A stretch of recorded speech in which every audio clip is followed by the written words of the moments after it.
أعوذ بالله من الشيطان الرجيم. بسم الله الرحمن الرحيم. إن يشأ يذهبكم أيها الناس ويأتي بآخرين وكان الله على ذلك قديرا. من كان يريد ثواب الدنيا فعند الله ثواب الدنيا والآخرة وكان الله سميعا بصيرا.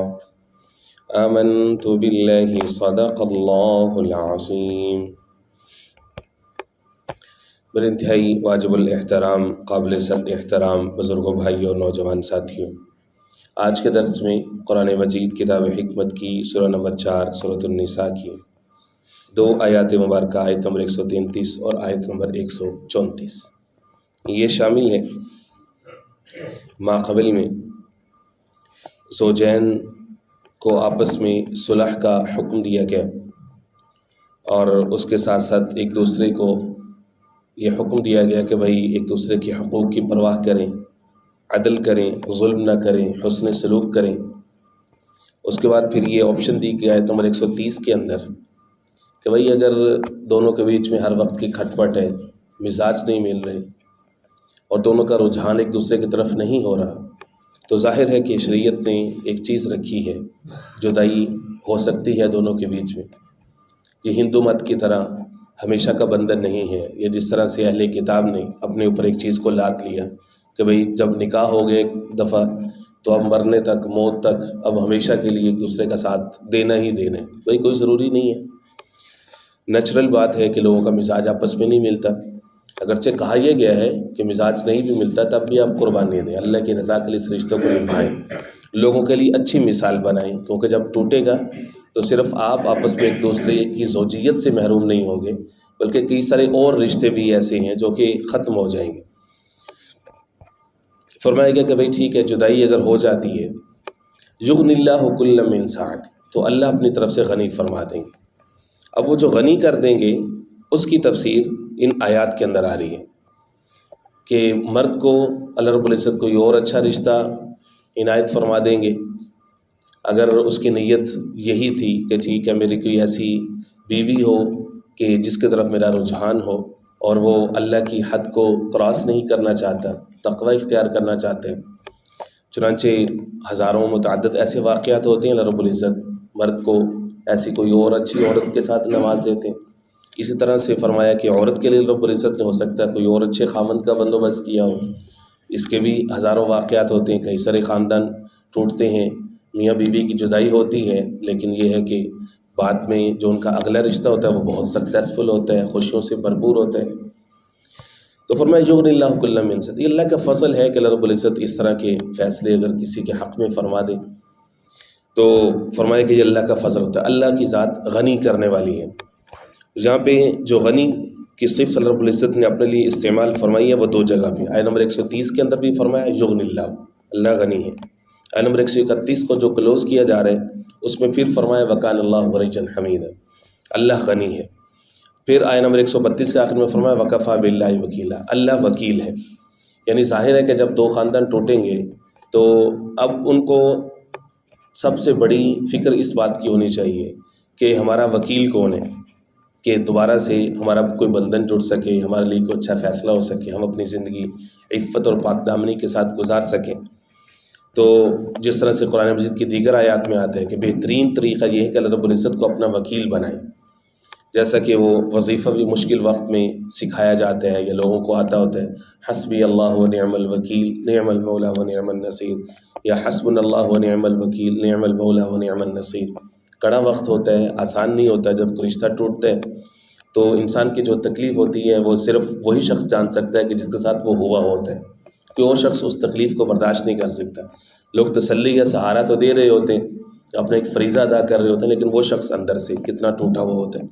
فرمایا کہ ایسے وہ موقع پر اللہ رب العزت کی ذات کو اپنا وکیل بنانا، اللہ کا جو حقیقی سہارا ہے اس کو تلاش کرنا، یہ زیادہ اہم ہے۔ اسی کی طرف رب العزت نے اشارہ فرما دیا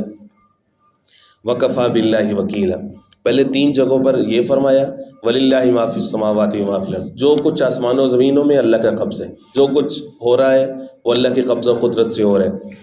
فَإِنَّ لِلَّهِ مَا فِي السَّمَاوَاتِ وَمَا فِي الْأَرْضِ، جو کچھ ہے اللہ کے لیے. 3 دفعہ یہ کہنے کے بعد فرمایا وَكَفَىٰ بِاللَّهِ وَكِيلًا، اللہ کی ذات کافی ہے وکیل ہونے کے اعتبار سے، یعنی سب سے بہترین وہ شخص ہے، سب سے بہترین وہ وکیل ہے جس نے اللہ کو اپنا وکیل بنا لیا. اب اس مضمون کو جو قرآن مجید کا عمومی اسلوب اور مزاج ہے کہ ہر مضمون کو جو کلوز کرنا ہے وہ عقیدہ آخرت اور معاد کے ساتھ کلوز کرنا ہے، کہ اس میں انسان کو اس بات کی فکر اس کے ساتھ شامل کر دی جائے کہ ایک دن مرنا ہے اور اللہ کے سامنے حساب و کتاب کے لیے پیش ہونے. Beginning with the and in mind, کہ تمہارا کوئی بھی چیز جو کہ تم شروع کر رہے ہو، کوئی تم فیصلہ لے رہے ہو، تو سب سے پہلے اس کے کانسیکوینسز کو دیکھو کہ اس کا اینڈ کہاں پہ ہوگا. تو جب تم کوئی رشتہ ٹوٹ رہا ہے یا تم توڑ رہے ہو یا تم قربانی کرنے کے لیے تیار نہیں تھے، تو یاد رکھو کہ اس دنیا سے ایک دن تم نے جانا ہے اور اللہ کے سامنے حساب کتاب کے لیے پیش ہونا ہے. یہ جو قرآن مجید کا اتنا خوبصورت اور مضبوط ترین انداز ہے، یہ انسان کو سب سے زیادہ ویژنری بناتے اور عقل مند بناتے. اس کی انٹیلیکٹ کو ایسی جلا ملتی ہے کہ وہ بہترین ڈیسیجن میکنگ سکلز اس کے اندر خود بخود آ جاتی کہ وہ آخرت کو سامنے رکھتے ہوئے جب بھی کوئی فیصلہ کرتے ہیں اس کا فیصلہ پائیدار ہوتا ہے، مضبوط ہوتے ہیں. ہزاروں لاکھوں ایسے لوگ کہ جن کو سو کالڈ لوگ کہتے ہیں کہ بڑے بڑے ریشنلسٹ ہیں، بڑے بڑے عقل مند ہیں، تو وہ دنیا کی کیلکولیشن کے لحاظ سے کوئی نہ کوئی فیصلہ کرتے، لوگ کہتے ہیں کتنا امپیکٹفل ہے، کیسا زبردست. اگر آخرت سامنے نہیں ہے تو وہ فیصلہ خام خیالی ہے، وہ کچھ بھی نہیں ہے. اب یہ چونکہ بہت بڑا فیصلہ ہے میاں بیوی کی جدائی کا، تو اس لیے اس کو کلوز کیا جا رہا ہے. فرمایا ان یشاء یذھبکم ایھا الناس ویأتی بآخرین، فرمایا لوگوں اگر اللہ چاہے تو تمہیں لے جائے، تم لوگوں کو ختم کر دے، ایھا الناس ویأتی بآخرین، اور تمہاری جگہ پہ دوسرے لوگوں کو لے آئے. اب یہ اللہ رب العزت کا عام قاعدہ قانون ہے، قدرت کا قانون ہے اس دنیا کے اندر، لے جاتے ہیں لے آتے ہیں. علماء اکرام نے عجیب نکتہ لکھتے ہیں، فرمایا کہ تم کبھی سوچا کرو کہ اگر اللہ چاہتے تو ساری انسانیت کے جن کو پیدا کرنا مقصود ہے، اللہ کی تو تقدیر میں ہے، کیلکولیشن میں ہے. فار ایگزامپل جناب آدم علیہ السلام سے لے کر کے حضور پاک علیہ السلام کی آخری امت تک، امت کے آخری فرد تک، اگر اللہ رب العزت نے 100 ارب لوگوں کو پیدا کرنا ہے بالفرض، فار ایگزامپل اللہ چاہتے تو اللہ کی زمین اتنی وسیع ہے، زمین کو مکمل پھیلاتے اور ایک ہی وقت میں انسانوں کو پیدا کرتے اور کہتے ٹھیک ہے you have chance to live for 4000 years, تم 1000 سال زندہ رہو گے، کر لو جو کرنا، اس کے بعد پھر تم نے ہمارے پاس آنا. اب 1000 سال تک سب کو چانس ہوتا ہے، ایکولی آتے سب لوگ، برابر کی عمر پاتے اور چلے جاتے. بڑی اچھی ریشنل انسان کو بعض وقت فیسینیٹ بھی کرتی کہ جو ٹھیک ہے جی، کسی کو جدائی کا غم بھی نہ ہوتا، کسی کا کوئی مرتا نہیں، اور تو کسی کے سامنے کوئی کسی کا مرتا نہیں، اور اس کو کوئی کبھی اس طرح کا صدمہ نہیں برداشت کرنا پڑتا. ظاہر ہے کہ لوگوں کا جب پیارا کوئی اٹھتا ہے، کسی کے والدین چلے جائیں یا کسی کی جوان اولاد چلی جائے، تو وہ صدمہ بہت بڑا ہوتا ہے. تو اللہ نے ایسا کیوں نہیں کیا؟ اللہ چاہتے تو ایسا کر لیتے. فرمایا کہ یہ اللہ کی حکمتیں ہیں. انسان کو یہ بتانا مقصود ہے کہ دیکھو تمہارے سامنے جا رہے ہیں،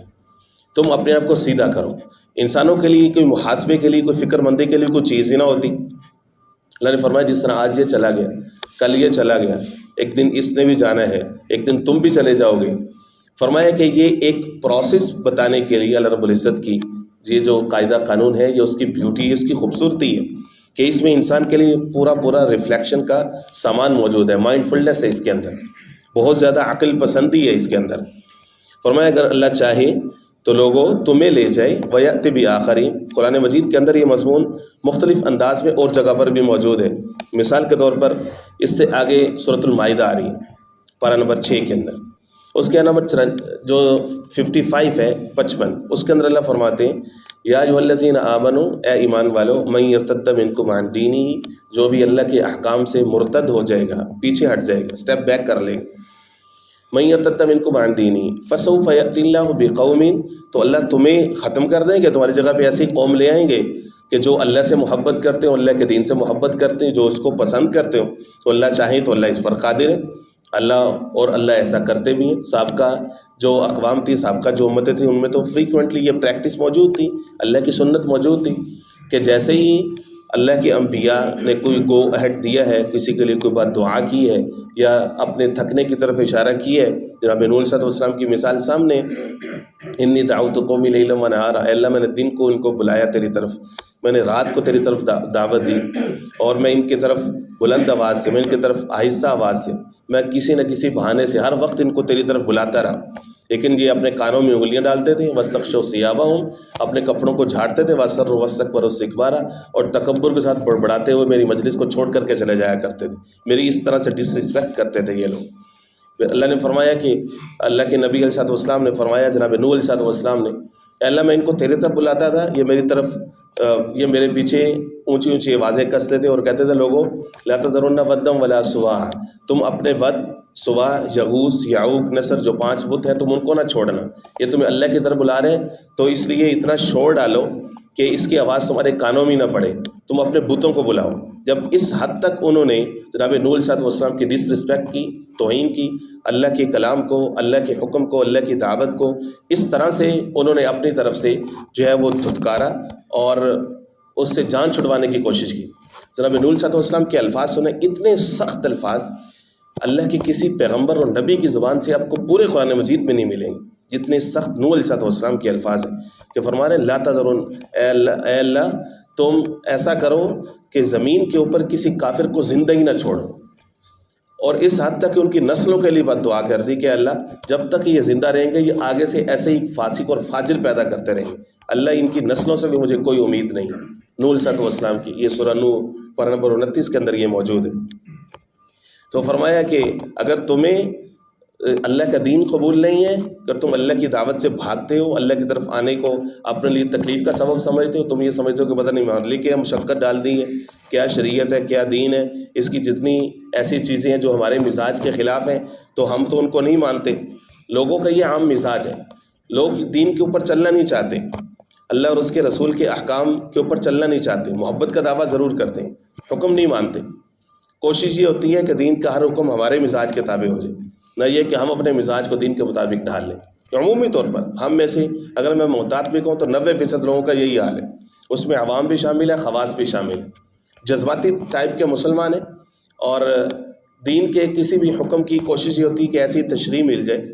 کوئی ایسی صورت بن جائے کہ اس میں جس طرح سے ہمارا رانجھا راضی ہوتا ہے وہ ہو جائے، جس طرح سے ہم چاہتے ہیں ویسے ہو جائے، اکثر و بیشتر ہم میں سے۔ اللہ نے فرمایا کہ اگر تمہیں ہمارا دین وزنی لگتا ہے، بھاری لگتا ہے، جبکہ ہم نے یہ واضح طور پر اعلان کر رکھا ہے لا یکلف اللہ نفسا الا وسعها، ہم کسی نفس کو اس کی طاقت سے زیادہ مکلف بناتے ہی نہیں ہیں۔ اگر تم یہ سمجھ رہے ہو تو کوئی زیادہ ہی نازک ہو، اللہ کے احکام تم پر گراں گزرتے ہیں، فرمایا پھر انتظار کرو، فسوف یأتی اللہ بقوم یحبهم ویحبون وذلۃ علی المؤمنین اعزۃ، اللہ ایسی قوم کو پیدا کر دے گا کہ تمہاری جگہ پہ ایسے رجال اور ایسے افراد کھڑے کر دے گا جو اللہ کے دین کا کام کریں گے، جن کی طبیعت کے اوپر کوئی مشقت نہیں ہوگی، جو خوش ہوں گے۔ تمہارا حال تو یہ ہے کہ میٹھا میٹھا ہپ ہپ، کڑوا کڑوا تھو تھو، ادھر سے کوئی ایسی دین کا حکم تمہارے سامنے آ جائے کہ جو تمہاری طبیعت کے خلاف ہو، فوری طور پر سب سے پہلے تم نے کیا کرنا ہے کہ جو تمہیں حکم سنا رہے ہیں سب سے پہلے تم نے اس کو 2-4 سنانی ہے کہ دین تو بڑا آسان ہے جی، دین تو بڑا سوکھ ہے جی، دین تو بڑا سستا ہے، دین تو بڑا آسان ہے، دین میں تو لا اکراہ فی الدین، دین میں کوئی جبر نہیں ہے۔ اپنی مرضی کی ساری آیتیں یاد ہوں گی، سب سے پہلے وہ جو تشریح کرنے والا قاضی ہے، مولوی ہے، مفتی ہے بیچارہ، سب سے پہلے اس کو رگڑ لیں کہ جی ایسا تم لوگوں نے فرقے بنا رکھے ہیں، تم لوگ آپس میں نہ تمہاری کوئی بات ملتی ہے۔ ارے بھائی فرقہ بندی کہاں نہیں ہے، رائے ہوتی ہیں، وہ دینی ہوتی ہے قرآن و سنت کی راستے میں۔ اللہ نے فرمایا مشقت ہے تمہیں، ٹھیک ہے، یأتی اللہ بقوم یحبون، اللہ کی اور قوم لے آئے گا۔ یہاں پر بھی آیت نمبر 133 کے اندر فرمایا ان شاء یذہبکم ایھا الناس، اللہ چاہے تو تمہیں لے جائے، ویأتی بآخر، دوسرے لوگ تمہاری جگہ پہ لے آئے، وکان اللہ علی ذلک قدیر، اور ہے اللہ اس پر قادر۔ یہاں پہ صفت کا استعمال دیکھیے، حکیمہ گزری ہے، غنیجہ گزری ہے، حمیدہ گزری ہے، وکیلہ گزری ہے، یہاں پر ہے قدیرہ۔ ظاہر ہے کہ اتنا بڑا کام کرنا، پوری کی پوری قوم کو اٹھا کر کے ایک طرف سکریپ کرنا، نئی قوم کو کھڑا کرنا، نئی لوگوں کو لانا، یہ بغیر قدرت کے تو ممکن نہیں ہے۔ فرمایا اللہ نے فرمایا کان اللہ علی ذلک قدیر، اللہ کے پاس قدرت ہے، تمہارا رب قادر ہے اس کے اوپر، وہ کر سکتے ہیں۔ من کان یرید ثواب الدنیا فعند اللہ ثواب الدنیا والآخرہ، نہایت مضبوطی کے ساتھ اس کو تھمب کیا جا رہا اس یہ جو عقیدہ آخرت ہے۔ فرمایا من کان یرید ثواب الدنیا، لوگوں اپنے یہ کام سمیٹتے ہوئے تم یہ سوچ لینا کہ تم میں سے جو بھی دنیا کا فائدہ چاہتا ہے فعند اللہ ثواب الدنیا والآخرہ، اللہ کے پاس تو دنیا کا بدلہ بھی ہے، آخرت کا بدلہ بھی ہے۔ اب تمہاری چوائس ہے کہ تم اللہ سے دونوں مانگتے ہو یا کوئی ایک مانگتے ہو۔ تم اللہ سے دنیا چاہتے ہو، جس طرح کہ سورہ بقرہ کے اندر اللہ رب العزت نے فرمایا ہے کہ تم میں سے ایک شخص ایسا بھی ہے وَمِنَ النَّاسِ مَن يَقُولُ رَبَّنَا آتِنَا فِي الدُّنْيَا، تو یہ کہتا ہے اللہ دنیا سے ہمیں دے دے، پھر دنیا بڑی شاندار گزرنی چاہیے، بڑی بہترین، میرے پاس لائف کی ساری کمفرٹس ہونی چاہیے، سارا کچھ میرے پاس ہونا چاہیے جو میں چاہوں۔ وَمَا لَهُ فِي الْآخِرَةِ مِنْ خَلَاقٍ، فرمایا کہ ایسے شخص کا آخرت میں پھر کوئی حصہ نہیں ہوتا۔ ہاں اس کے ساتھ ہی فرمایا خود سے تربیت فرما دی کہ اللہ سے تم نے مانگنا کیا ہے، ربنا آتنا فی الدنیا حسنہ وفی الآخرۃ حسنہ، اللہ سے دنیا بھی مانگو، دنیا کی عافیت مانگو، یسر مانگو، آسانی مانگو، اللہ سے تحفظ مانگو، اللہ سے وسعت مانگو، برکت مانگو، دنیا بھی مانگو، اور فرمایا کہ ساتھ ہی اللہ سے آخرت بھی مانگو۔ دنیا کو پہلے رکھا کیونکہ انسان کو امیجیٹ دنیا ہی نظر آتی ہے۔ ربنا آتنا فی الدنیا حسنہ وفی الآخرۃ حسنہ وقنا عذاب النار، وہاں پر بھی دنیا کے ساتھ آخرت کو جوڑا اور اس کو کلوز کرتے ہوئے پھر نار کا تذکرہ کر دیا، وقنا عذاب النار، بتا دیا کہ اس عقیدے سے کبھی غافل نہ ہو جانا، دل سے کہیں آمین۔ فرمایا کہ جو شخص تم میں سے دنیا کا بدلہ چاہتے ہیں فعند اللہ ثواب الدنیا والآخرہ، تو اللہ کے پاس دنیا کا بھی ثواب ہے، آخرت کا بھی ثواب ہے۔ سورہ شورى پارہ نمبر 25 کے اندر ہے، اس میں رب العزت نے واضح طور پر یہ اعلان فرمایا، اسی مضمون کا اعادہ وہاں پر موجود، من کان یرید حرث الآخرۃ نزد له فی حرثہ، جو شخص آخرت کی کھیتی چاہتے ہیں تو ہم اس کو اس میں زیادتی دیتے ہیں، ہم اس کو اس میں برکت دیتے ہیں، نزید له۔ ومن کان یرید حرث الدنیا، جو شخص دنیا کی کھیتی چاہتا ہے، وما له فی الآخرۃ من نصیب، تو اس کا پھر آخرت میں کوئی حصہ نہیں۔ دنیا یہ ایک بہترین پلیٹ فارم ہے آخرت کی تیاری کا، جنت بھی ہے، جہنم بھی ہے، نہیں مانتا تو مر کے دیکھ، جیسی کرنی ویسی کرنی، نہیں مانتا تو کر کے دیکھ۔ فرمایا کہ جو اللہ سے دنیا کا بھلا چاہتا ہے تو اللہ کے پاس تو ثواب الدنیا والآخرہ، دونوں آپشن موجود ہیں، دنیا کا ثواب بھی ہے، آخرت کا ثواب بھی ہے۔ وَكَانَ اللَّهُ سَمِيعًا بَصِيرًا، اور اللہ سمیع ہے، بصیر ہے، سمیع ہر چیز کو سن رہا ہے، بصیر ہر چیز کو دیکھ رہا ہے۔ اور رب العزت سمیع نصیب فرمائے۔ بسم اللہ الرحمن الرحیم، اللہم صلی علی محمد النبی الأمی وعلی آلہ واصحابہ وبارک وسلم تسلیما کثیرا کثیرا۔ اللہم نور قلوبنا بالقرآن وزین اخلاقنا بالقرآن وادخلنا الجنة بالقرآن ونجنا من النار بالقرآن، یا رحیم یا رحمن یا رحیم یا رحمن۔ اللہم اشف مرضانا ومرضى المسلمین، صلی اللہ تعالی علی خیر خلق محمد وعلی